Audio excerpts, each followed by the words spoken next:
여러분 안녕하십니까? 저는 오늘 이 시간에 거라사의 광인이라고 하는 제목으로 여러분께 말씀을 드리겠습니다. 제목에 보시는 대로 거라사의 광인은 금요일 십자가서를 따르는 자들을 의미한다 라고 제목을 정하였습니다. 지금 전 세계적으로 약 27억의 기독교인들 로마 카톨릭을 포함하여 예수님께서 금요일 날 십자가에서 죽으시고 일요일 날 부활했다라고 하는 그 거짓된 교리를 받아들이고 그 거짓된 교리를 따라가고 있는 대부분의 기독교인 전체가 사실상 거라사인의 광인의 상태 가운데 있다. 귀신 들린 상태 가운데 있다라는 것을 여러분께 설명을 드리도록 하겠습니다. 자, 이 거라사인의 광인에 대한 이야기는 마태, 마가, 누가복음에 나타나고 있는데 마태복음 8장, 마가복음 6장, 마가복음 5장, 누가복음 8장에 나타나고 있는데 저희들은 누가복음 8장 26절에 있는 말씀부터 살펴보도록 하겠습니다. 자, 26절에 갈릴리 반대편 거라사인의 땅에 이르러. 자, 갈릴리라고 하는 것은 예수님께서 부활하셨을 때 예수님의 제자들을 만나셨던 장소가 바로 갈릴리였습니다. 자, 마태복음 28장에 가게 되면 7절에서 예수님께서 살아나셨고 너희들보다 먼저 갈릴리로 가시니 거기에서 너희가 예수님을 만날 수 있게 될 것이다 라고 말씀하시고 있습니다. 자, 이 갈릴리라고 하는 것은 이름이 세 가지가 있죠. 디베랴, 또 게네사렛. 자, 이렇게 있는데 누가복음 5장 1절, 그리고 요한복음 6장 1절, 요한복음 21장에 보면 이 갈릴리 호수가 이름이 세 가지가 있다라는 것을 알 수가 있는데 게네사렛 호수, 게네사렛은 검은고라고 하는 뜻을 갖고 있습니다. 자, 이 검은고는 계시록 14장에 나오는 14만 사천인들과 깊은 연관이 있고 또 디베랴라고 하는 것은 히브리어로 지킨다 라고 하는 뜻인데 너가 나의 인내의 말씀을 지켰기 때문에 나도 너를 지켜주겠다. 나의 말을 지키는 자는 죽음을 영원토록 맛보지 아니하리라. 요한복음 8장 51절에 나오는 말씀이지 않습니까? 자, 요한계시록 말씀도 계시록의 말씀을 듣고 지키는 자들은 복이 있다. 자, 그래서 지킨다라고 하는 것은 대단히 중요한 것인데 갈릴리라고 하는 것은 둥글다, 원을 나타내고 영생을 나타냅니다. 예수님께서 부활하셨을 때 영생을 나타내는 갈릴리 호수에서 제자들을 만나셨다라고 기록하고 있는데, 자, 갈릴리 반대편, 그러니까 영생의 말씀이 있는 그 축복의 공간의 반대편이 바로 거라사라고 하는 동네라고 말씀을 하시는데, 이 거라사는 요단강 동편에 위치하고 있습니다. 자, 요단강을 건너서 서쪽으로 가게 되면 거기는 가나안 땅, 약속의 땅이 있는 곳이죠. 자, 그래서 이 요단강을 건너기 전 상태, 광야에 있는 상태, 그래서 거기에 거라사라고 하는 동네가 있는데 그 거라사인의 땅에 이르러 거기에서 귀신 들린 자를 만나게 되었다. 자, 우리 요한계시록 18장 2절에 가게 되면 바벨론은 더러운 귀신이 거하는 처소다라고 말하고 있는데 지금 여기 거라사의 광인도 설명을 하기를 더러운 귀신 들린 자라고 설명하고 있습니다. 자, 그러므로 이 거라사의 광인도 역시 바벨론과 똑같은 처지 가운데 있다라는 것을 말씀을 하시고 있는데 27절에서 이 사람은 옷을 입지 아니하였다. 자, 라오디게아 교회에 보내는 권면에 보면 너는 헐벗었다. 옷을 입지 않고 있다. 자, 계시록 17장 16절에 가게 되면 바벨론을 벌거 벗긴다. 옷을 다 벗겨버린다. 라고 말하고 있습니다. 자, 화인 여사가 마지막 날 사건들 48페이지에서 안식일 교단은 라오디게아 교회 상태 가운데 있고 하나님께서 그들과 함께 계시지 않는다. 라고 기록하고 있는데 라오디게아가 벌거 벗고 있는 것이죠. 자, 그러므로 안식일 교단이 바로 거라사의 광인과 똑같이 벌거벗은 상태 가운데 있다라고 말씀을 하시고 있는 것인데, 자, 무덤 사이에 거한다. 무덤. 자, 우리 원어에 보면 무덤 사이가 아니고 무덤 속에 거한다라고 되어 있습니다. 자, 지금 살아서 돌아다니기는 하지만 무덤에 거한다라고 하는 것은 죽은 자와 똑같다. 예수님께서 저희 죽은 자들로 죽은 자들을 장사하게 하고 너희는 와서 나를 쫓으라.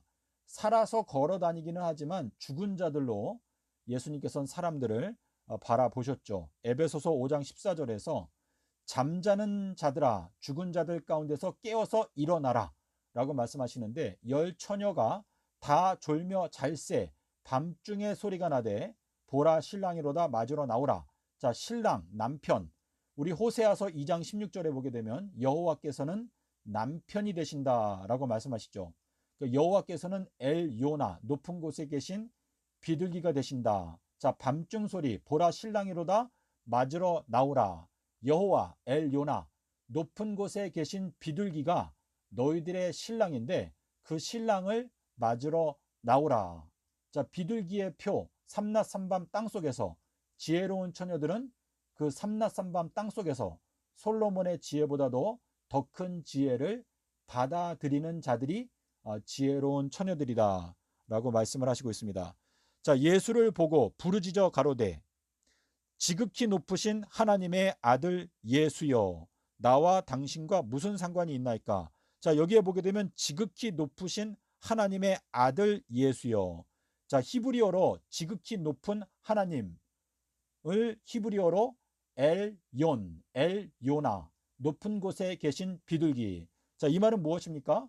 높은 곳에 계신 비둘기 하나님의 아들 예수여, 당신이 나의 마음속에 있는 더러운 귀신을 쫓아내 주기 위해서 나에게 오셨군요 라는 것을 이 영혼은 마음 가운데 고백하고 있는데, 귀신이 들려가지고 자기가 원하는 소리가 아니라 귀신이 원하는 소리를 지금 하고 있는 것입니다. 그래서 높은 곳에 계신 비둘기 하나님의 아들 예수여 나와 당신과 무슨 상관이 있나이까. 이는 예수께서 이미 더러운 귀신을 명하사 이 사람에게서 나오라 명령하셨기 때문이라. 자, 라고 말하고 있습니다. 자, 그런데 이제 여기 밑에 가면 31절에 무저갱으로 들어가라 하지 마시기를 간구하더니. 자, 더러운 귀신에 들린 자들은 7번째 천년기가 되면 전부 다 무저갱에 들어가서 1000년 동안 갇혀 있다가 8번째 날이 되면 무저갱에서 올라와서 지옥에 들어가 지옥불에 멸망을 당하는 자들이 바로 이 악한 자들인데, 이 더러운 귀신이 무저갱으로 들어가라 하지 마시기를 간구한다라는 말씀이 여기에 기록된 것은, 더러운 귀신에 귀신 들린 자들은 전부 다 7번째 천년기에 무저갱에 갇히게 된다라는 것을 저희들로 하여금 알게 해주기 위해서 여기 31절에 무저갱에 대하여 말씀하시고 있는 것입니다. 자, 그래서 그 귀신이 나와서 돼지떼에게 들어가서 2000마리가 되는 돼지떼가 바닷속에 들어가서 몰사한다. 마가복음 5장 13절에 바다라고 돼 있죠. 자, 새하늘과 새 땅에는 바다도 다시 있지 않더라. 자, 이 바다라고 하는 것은 솔로몬이 예루살렘 성전을 만들 때 거기 들어가는 입구에 놋대야. 자, 놋대야를 열왕기상 7장 26절에 보게 되면 바다를 만들었다. 근데 바닷속에 들어가는 그 물의 양이 2000바트쯤 되었다. 자, 2000이라는 것은 2000년을 말하는 것이고, 여기 돼지가 2000마리가 있다. 자, 이것도 2000년을 말하는 것인데, 거룩한 것을 개에게 주지 말고 진주를 돼지에게 던지지 말아라. 마태복음 7장 6절에 있는 이 말씀은, 이 돼지들은 진리의 말씀을 깨닫지 못하는 사람들을 의미하고, 2000년의 기간 동안에 예수님께서 십자가에서 죽으시고 서기 2030년이 될 때까지 이 2000년의 기간 동안에 돼지와 같은 자들은 전부 다 바닷속에 들어가서 몰사한다. 자, 계시록 15장에 보게 되면 불이 섞여 있는 유리 바다 위에 서 있는 이긴 자들이 나옵니다. 그러니까 이긴 자들은 유리가 지혜를 뜻하죠. 그러니까 지혜의 말씀 위에 서서 그 바다 위를 걸어 다니는데, 지혜가 없는 자들, 미련한 처녀들은 그 바다에 빠져서 멸망을 당한다라는 것을 여기에서 비유적으로 말씀을 하시고 있습니다. 자, 지극히 높으신 하나님의 아들 예수님이 귀신을 내쫓는다. 자, 바벨론은 더러운 귀신의 처소인데 바벨론이 만든 잔이 있습니다. 음행의 포도주. 그 음행의 포도주에 만국이 다 취하였다. 모든 이 지구상에 있는 모든 나라가 바벨론이 만든 그 더러운 음행의 잔에 다 취하여 비틀거리고 멸망하게 되었다라고 말하고 있는데, 계시록 17장 4절 18장 6절에 보니까 바벨론의 그 음행의 포도주는 섞인 잔이다라고 말하고 있습니다. 자, 이 섞인이라고 하는 헬라어 단어가 케라이오이, 그리고 거기에 알파가 붙게 되면 순결한, 비둘기와 같이 순결한. 자, 그래서 고린도전서 10장 21절에서 말씀하시는 주님의 잔과 귀신의 잔을 함께 마시는 것은 불가능하다라고 말씀하시는데, 비둘기와 같이 순결하라, 삼낮 삼밤 땅속에서. 자, 이것이 주님께서 마신 잔인데, 현 기독교단은 마태복음 15장 7절에서 말씀하시는 대로 너희가 입술로는 나를 존경하지만 마음은 나에게서 멀리 떠나 있다. 사람의 계명으로 교훈을 삼아서 가르치고 있기 때문에 너희가 나를 헛되이 경배한다 라고 말씀을 하시고 있습니다. 자, 그래서 비둘기의 표, 삼낮 삼밤 땅속에서 이 말씀을 깨닫게 될 때 내 마음속에 숨어있던 더러운 귀신을 내쫓아낼 수 있다라고 말씀을 하고 계시는 것입니다. 저희들은 지금 현재 지구 역사에서 6번째 날에 살고 있습니다. 그리고 지금은 마귀와, 자, 우리 마태복음 13장에 보면 이렇게 되어 있죠.